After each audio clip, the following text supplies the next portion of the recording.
My mother would have known that she had been deceived.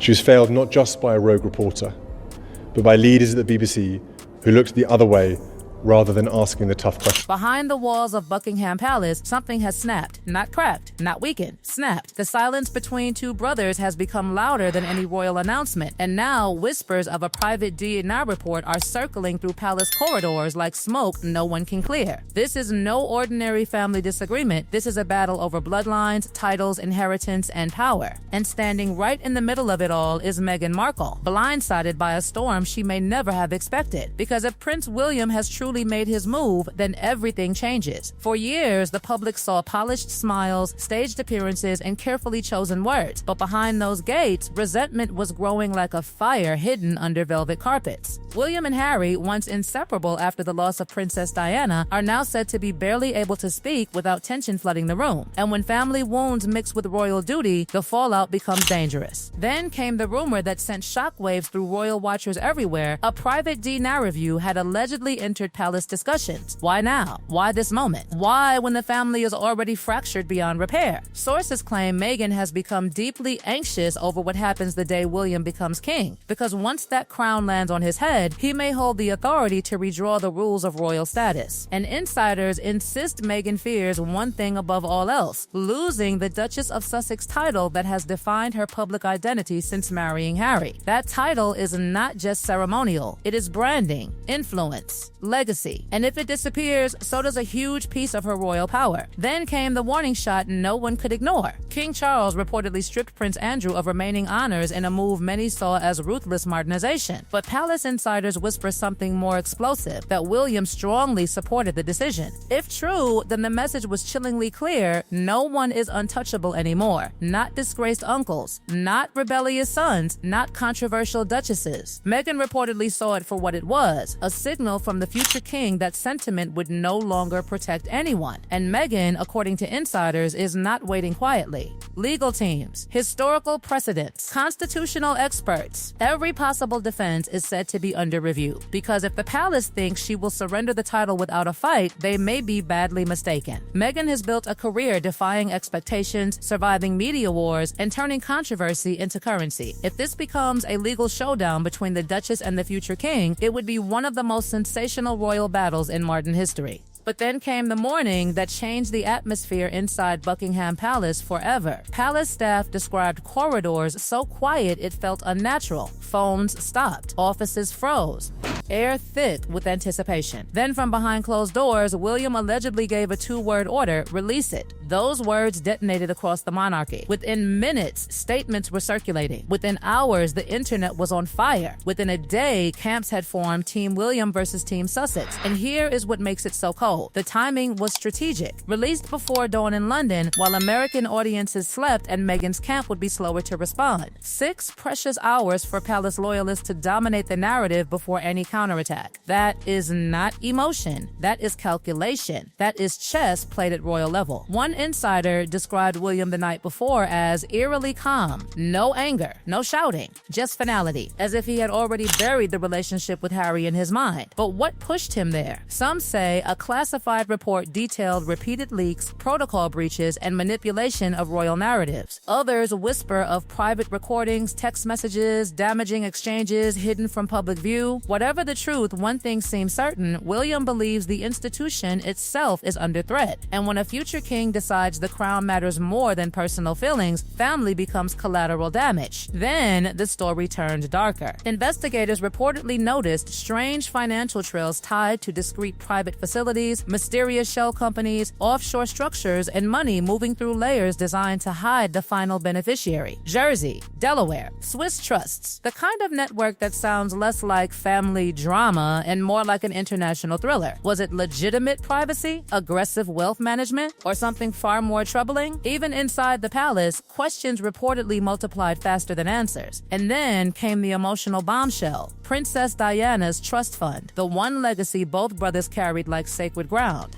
Reports claim William moved to pause potential allocations linked to Sussex children until ongoing reviews were completed. A pause not permanent, but symbolic devastation. Because for Harry, Diana's memory is not politics. It is pain. It is identity. It is the mother he lost too soon. If that legacy became part of palace leverage, then this was no longer strategy. It was personal war. People close to the brothers say they recently spoke for less than 15 minutes. Careful voices, controlled language, nothing resolved, everything guarded. Two men who once walked behind Diana's coffin together, now unable to cross the emotional distance between them. The tragedy is not that they hate each other, it may be worse. They still care, but trust has collapsed under the weight of years of betrayal, interviews, accusations, leaks, and silence. And now William is said to be preparing a speech centered on lineage, continuity, and royal truth. Calm words, firm intent. A message designed to sound noble while carrying devastating consequences. Because when royalty uses words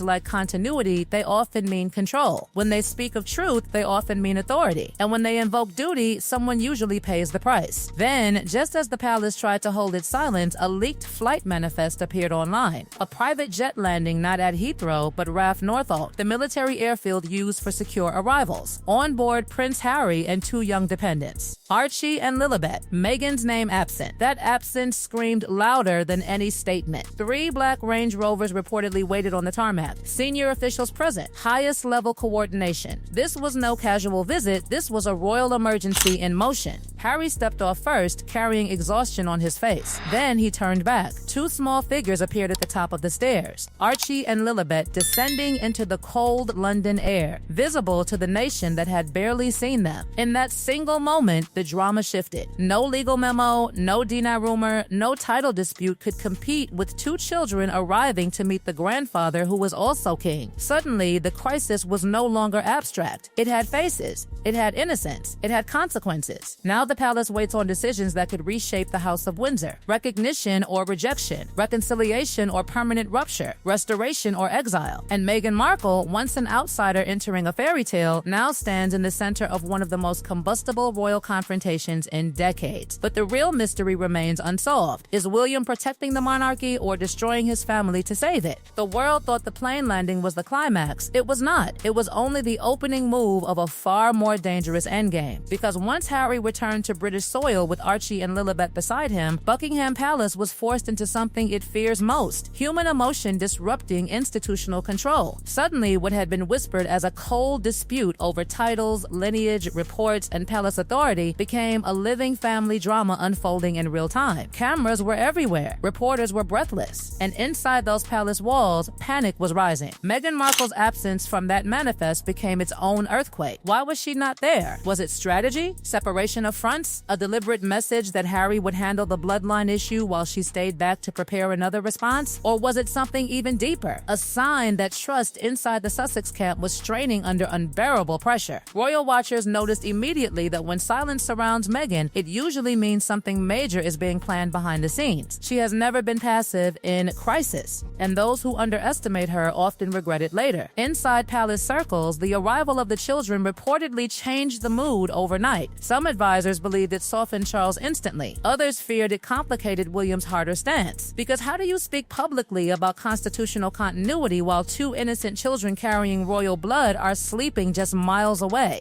How do you freeze titles, delay trust funds, or challenge status when those decisions now have faces and voices attached to them? This is the danger of monarchy in the modern age. Institutions can appear powerful until family reality walks through the front gate. Then came rumors of closed-door meetings stretching late into the night. William, Charles, and senior legal minds, communications teams. Every word reportedly weighed like gold because one wrong phrase could ignite global backlash. Some insiders say William remained unshaken, insisting that temporary sympathy could not override long-term duty. Others claim Charles looked torn, trapped between kingly responsibility and grandfather instinct. And if that divide between father and son was real, then the palace was not facing one crisis, it was facing 2 at once. Meanwhile, Harry was said to be furious over the reported hold on Diana's trust, not because of the money alone, but because of what it symbolized. Diana was the bridge between the brothers even after death. She was the memory they both carried when everything else failed. To see her legacy drawn into legal reviews and institutional caution reportedly felt like a desecration. Friends close to Harry say grief returned in waves. Not new grief, old grief.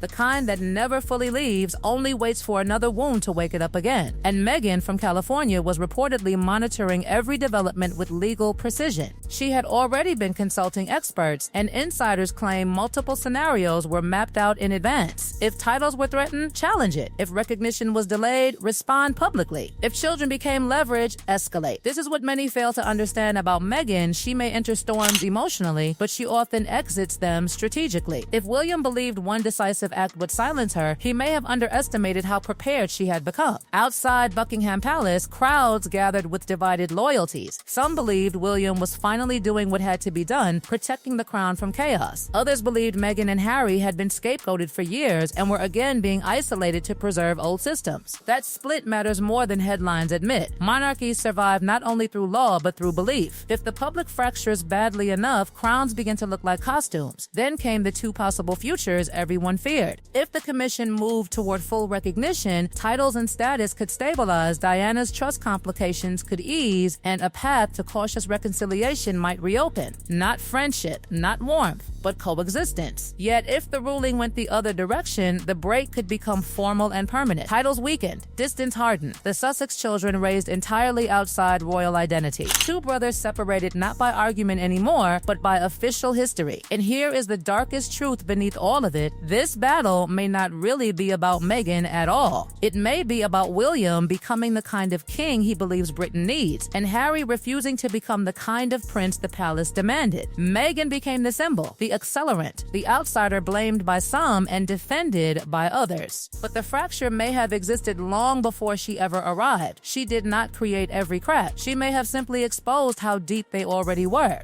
So now the monarchy stands at a crossroads dressed as a family dispute. William wants order. Harry wants freedom. Charles wants peace. Meghan wants protection. The children want none of this. Yet they are already part of it. That is what makes the entire saga so tragic. The people with the least power often carry the heaviest consequences. As palace lights burn late into the night and statements wait in locked drawers, one question still haunts every corridor of Buckingham Palace. Can a family built into an institution ever choose love over image? Or has the machine grown so large that even blood cannot stop it now? Because if that answer is no, then it truly is over.